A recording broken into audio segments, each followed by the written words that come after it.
Hey guys, it's QuickyBaby and welcome back to World of Tanks. This time I'm playing in the Comet and there's going to be two gameplays in this video. The next one is also going to be in the 87, so tier 7 British vehicles today. And this is going to be another can't win them all video where despite all of my best efforts I haven't been able to win the game, so maybe you can pick up a few tips from this. And think about parts where either I've made mistakes or maybe it was just simply a case of sometimes you can't win them all. So, we are racing down the path on El Haluf. We put in our first shot. I'm not sure if that tracked the T-34, but our spotting means that the enemies, well, sorry, our friends up on the ridgeline behind us are able to quickly take out that tier 5 Soviet medium tank. Now, I like to play aggressively in these kind of matchups. So we put our first one in. The next one we aim for his tracks. It damages him and tracks him. And due to his slow reactions to be able to use his repair kit, we get to take him out with a third shot. Remember, if you can track your opponent, you often should. And that second shot there allowed us to confirm the kill on a tank with at least a very dangerous gun. So we're going to do the same thing. This guy's poked himself up. We take out both of his tracks, now aim up at his hull. Retrack either side, and his head gets blown clean off by my allies. So we are enabling players who usually camp in base and do very little to have a positive role in this game. And that's what you can do in your medium tanks. Remember, you don't have to be a light tank to spot. It's just as much the role of a medium tank as it is a light tank. Now we're dealing with an E-25, a very dangerous tier 7 German tank destroyer. I don't want to block the ELC, so I pull back, but I also want to keep the pressure up on them. This is where medium tanks and also heavy tanks can outplay tank destroyers. In these kind of corner engagements, they have nice big areas for you to hit, and they find it quite hard to hit you. So I'm playing very aggressively on this matchup because it's a 37%er. I was pretty sure that the enemy team with some rather tasty platoons were going to be able to dominate the northern flank, and the Comet really isn't the tank for the north of El Haluf. So I want to play the south aggressively. So far, we've put our team to work, but the enemies have taken the northern flank completely. We get tracked in the open, we have to repair that. If we didn't repair that, we were dead.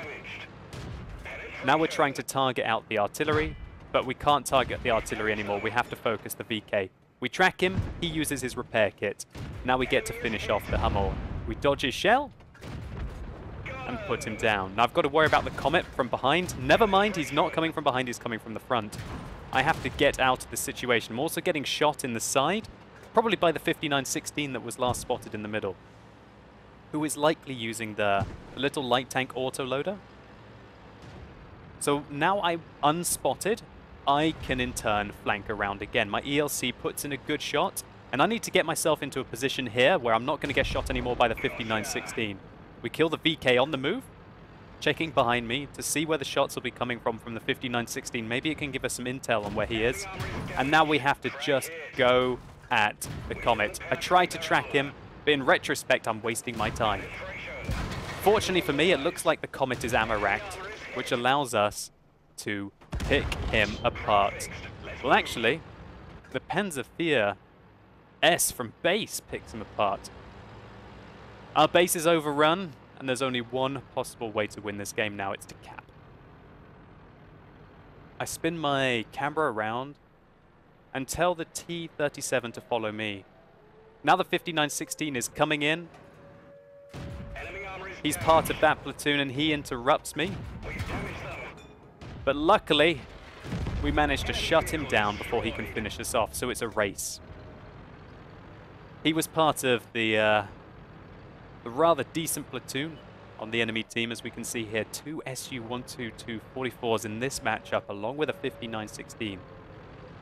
And our hopes are firmly on whether our Su-152 can make the interrupt. Will he make it?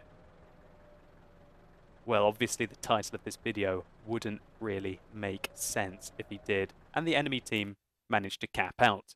So just firstly, a shout out to Bungerman. We did some really good work there, and we very nearly secured an improbable game for our team. Also, well played to the Platoon 2 on the enemy team. 6 kills for the between the SU-122-44s and the 5916. Managed to make it back to base using his speed to interrupt the cap, which would have probably ended up in the game being a draw rather than a win for the enemy team. So well played to that guy. Great map awareness. This was a fantastic matchup for the Comet, and I got to show you what the DPM of this vehicle is capable of, ripping through lightly armored tanks on the enemy team. I really don't feel that the Comet would have done very well against the T-29s or the SU-122-44s, and I was kind of hoping that at least one of these gentlemen might be camping in this area to give my team a better chance of dealing with that platoon on the northern flank.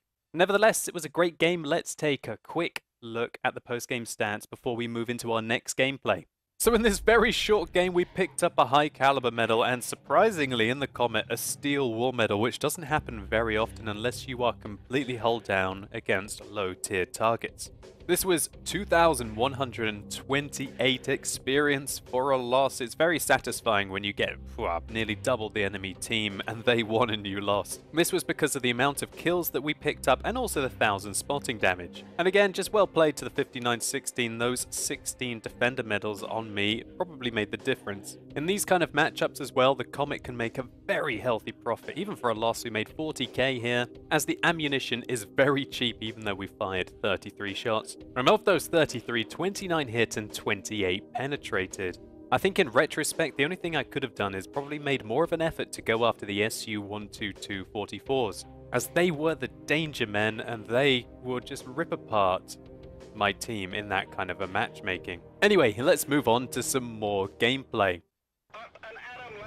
So this time I'm playing in the 87. The matchmaking isn't so favorable as it was last game, and 2/3 of the enemy are one tier higher than me. But at least the map is great. Ensk is a fantastic map for the 87. It's not very big. It's only 600 meters squared. And that means that the 87, with its 20 km/h top speed limit, can get around it fairly effectively. And also on Ensk, when you start from this location, you can do the best thing in the 87, and that is stick your gun around the corner. We track the Chaffee, and I think he's in the wrong place at the wrong time. The 87 has got a monstrous rate of fire with the 20-pounder that it uses. It has excellent penetration as well, 226. This 20-pounder equates into an 83.4mm, doing 230 damage with every shot. This tank is also very accurate. The downside to it is that its gun arc is very small, and its gun depression and elevation are terrible.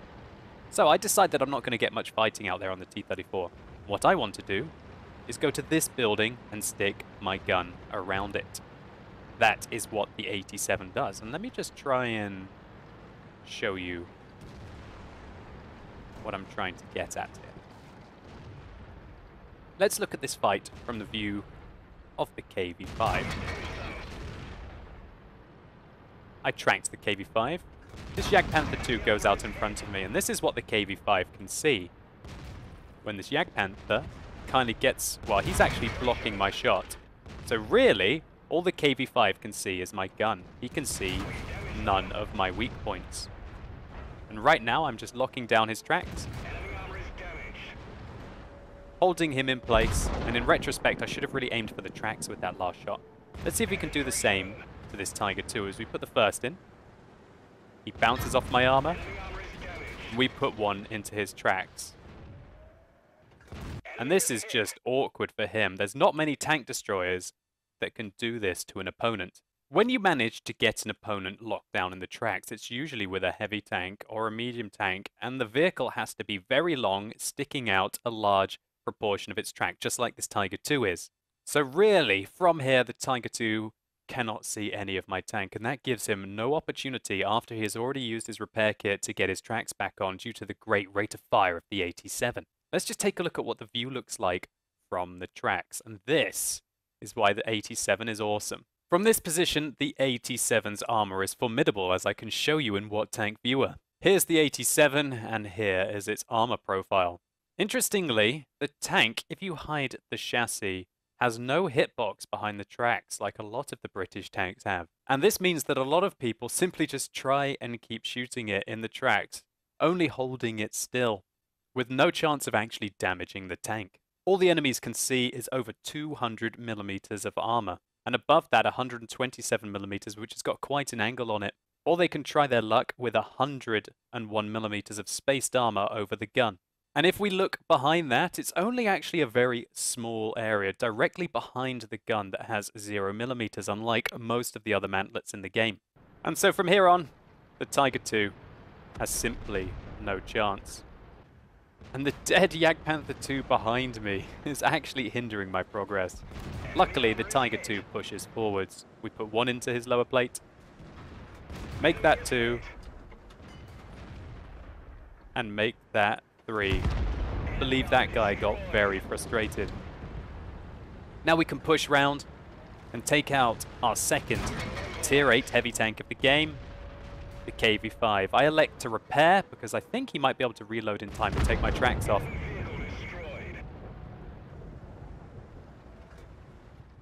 And maybe, just maybe, we can even sneak in the kill on the 110. 3 Tier 8 heavy tanks taken out and 3,200 damage done this game. But it's not over. This is completely even. The enemy team only winning by 1 vehicle so far. It's all up for grabs. I frantically ping the cap circle, and this is where the 87 does fall behind. It doesn't have the mobility to be able to quickly get into position and outflank its opponents. I see there's a T-32 there, but I'm more interested in trundling on towards the cap circle. Or not. Actually, I'm very interested in killing another Tier 8 tank as we put one into his back.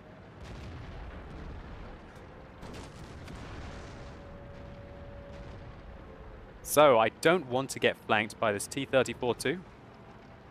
Keeping an eye on him. But now I turn my attention to the M for A3E2. We track him, and now we try and feather a shot into his lower plate. We hold our right mouse button down to lock our aiming cursor in the same position. And then we try and hit his lower plate, but we're unable to go through that Tier 6 medium tank. Such excellent frontal armor on the E2s there. So now I'm going to reverse into position, and, well, you guessed it, well, what am I going to try and do again? Let's get our gun round the corner. Unfortunately, we missed the T-44 then. Check out the rate of fire on the 87 here. We angle our tank a little bit just to put the Jagdpanther II off, and then put our second shell into him. In Tier 8, tank destroyers do not have much health. In fact, I have more health than that Jagdpanther II. I've got 1,250 hit points. He's got 1,150. And that's quite a healthy amount of hit points for a Tier 8 tank destroyer. A tank like the Borsig or the ISU-152 have got barely over 1,000. I think the T-44 is going to come round. I spot the ARL a little too late. The Tiger II takes my track off again. We put a return fire into him, and we are in a very awkward situation now. We put another hit into the Tiger II. Angle our armor towards him. He penetrates us. And put another one into him. Put our driver back into action so we can turn our tank to deal with this T-44. And a full, well, a 2/3 health Tier 8 medium tank against us here. We put one into him. We keep ourselves moving. He shoots at the front of our tank. Definitely not the place to shoot the 87. One more into him. Just one more for the Top Gun medal. Please, please, please. Oh! The KV-5 on my team finishes off the T-44, meaning that we don't get the Top Gun, and the Jagdpanther II kills us immediately afterwards. After this, the enemy team complete the cap, and our steel behemoth that is the KV-5 is left behind wanting more from this game. What an absolutely incredible game this was for the 87. Check out the graveyard that we created, taking out 4 Tier 8 heavy tanks in our Tier 7 British tank destroyer. I'm honestly not sure what more I could have done, but possibly I wasted a little bit too much time trying to go for the T-34-2 and then a couple of shots against the M4 A3E2, and I could have probably just pressed on towards the enemy. Nevertheless, well played to the enemy team, and I think it's very fitting that my 87 was left in a smoking wreck, locked in combat with the enemy T-44. This was 2,559 experience for a loss with a high caliber medal. 6,897 damage, 5 kills, 37 shots, 33 hits and 28 pens. The potential damage that our tank received that game was over 5,000, 3,640 blocked by our armor. We made 50k profit, not needing to fire any APCR really in this tank. It's got excellent penetration unless it meets tier 9s. And again, we got pretty much double what the enemy team did on experience. And so remember that everybody gets bad teams. It's just about trying to analyze what maybe you could have done better to be able to change the outcome of the game. A lot of people always ask me, well, how can I improve my win ratio? I get such bad teams. Well, I say to them that you are the only constant factor in your games. And so your win ratio over a large number of rounds is going to be completely dependent on your skill as a player to influence the outcome of the match. And the only way to change you being the only constant factor in your games is to platoon. But that's a completely different argument. Anyway guys, I hope you enjoyed this video. If you did, please consider giving the video a like down below. And if this replay has sparked your interest in the 87, the Tier 7 British tank destroyer, one of my favorite tier for tier in the game, then simply click up here and you can go through to a monster replay by Mayor PBC. And let me know in the comments down below what you think the best tips are that you would give to a player to increase their win ratio. Or maybe you don't think that's possible and it's completely down to RNG. Either way, let me know what you guys think. And as always, thank you so much for watching. You've been epic and hopefully I'll see you soon.